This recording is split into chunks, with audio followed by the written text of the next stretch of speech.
by the way. Not a single question about Hunter Biden and that bombshell New York Post story. Joining me now, President of District Media, Beverly Hallberg.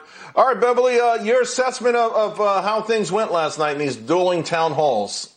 Well, I think the dueling town hall shows the stark difference and the striking difference between how these different candidates are approached by the media. Now, here's the thing, though. This actually benefited Donald Trump because his ratings were higher for the NBC town hall, and that's because it was more interesting, more energetic. People wanted to watch that. The type of questions and the type of media appearances that Joe Biden is doing, they're not very interesting. They're not very exciting. So in the end, I think this benefits President Trump because he's willing to take them on and he's willing to always have entertaining TV. Whether you love him or hate him, it's something to watch.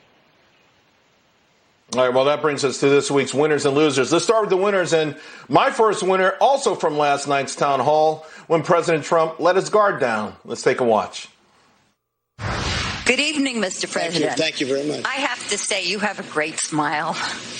Thank you. Okay. Thank you. So, he does. You're so handsome when you smile. I got to tell you, Beverly, President Trump seemed like he was really touched and even looked like he was blushing there. I think he was a little bit caught off guard. He's so used to the tough questions to have anybody compliment him, and especially just on his looks, I think it threw him off a little bit. But here's the thing that is just sad in today's day and age. For someone to even stand up and give him any type of compliment, they're going to get a ton of backlash for it. I think it's nice that we can give each other compliments, and I'm glad this woman stood up and did so. All right, my next winner is NBA All-Star Jimmy Butler. He actually started his own coffee shop while he was inside the bubble. And if you know his story, as the ultimate underdog, barely drafted into the league, now one of the premier players. I love those kind of stories. And I want to just skip to the next one, even though I know you're a basketball fan, because I think perhaps the biggest winner of the week was Judge Amy Coney Barrett. She didn't need any notes in her confirmation hearings, and she just absolutely ran circles around them, Beverly.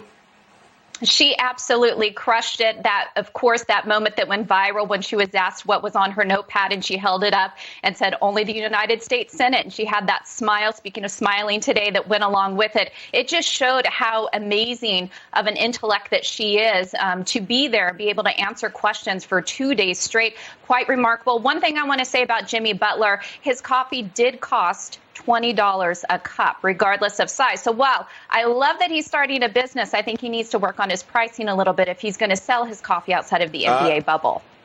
You know, I don't know. I disagree. When I tell investors to buy stocks, I say buy the companies with pricing power because those are the stocks that go up highest. All right, we got a lot to power through, so I want to get to your winner also from the Amy Coney Barrett confirmation hearing. A bright moment, and that was these two colleagues embracing. Yes, Senator Dianne Feinstein went over and gave Lindsey Graham a hug after the hearing, saying it was one of the best set of hearings she ever had. Gave him a hug. I thought it was even reminiscent of the Scalia-Ruth Bader Ginsburg friendship, which, of course, with our RBG passing away, this hearing was about replacing her. Senator Feinstein got a lot of backlash from her colleagues, but I loved the hug. So do I. Hey, real quick, my loser, maybe loser turned winner. A Canadian woman returned a stolen relic. Actually, there's a few relics from Pompeii. She stole them 15 years ago and had nothing but bad luck. She flew to Italy and gave them back. Let me get to your loser because you say it was Twitter.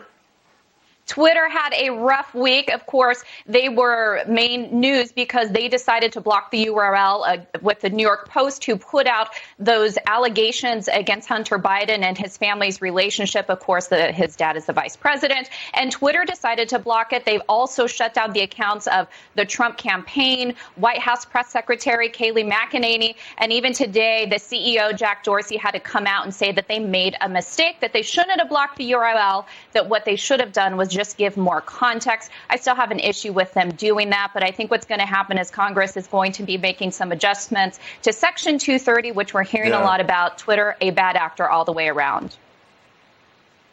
Yeah. Allow freedom of speech and never steal ancient artifacts, I think, is the moral of this story. And you can be friends on either side of the aisle. Beverly, thank you very much. Always appreciate these segments. Meanwhile, folks,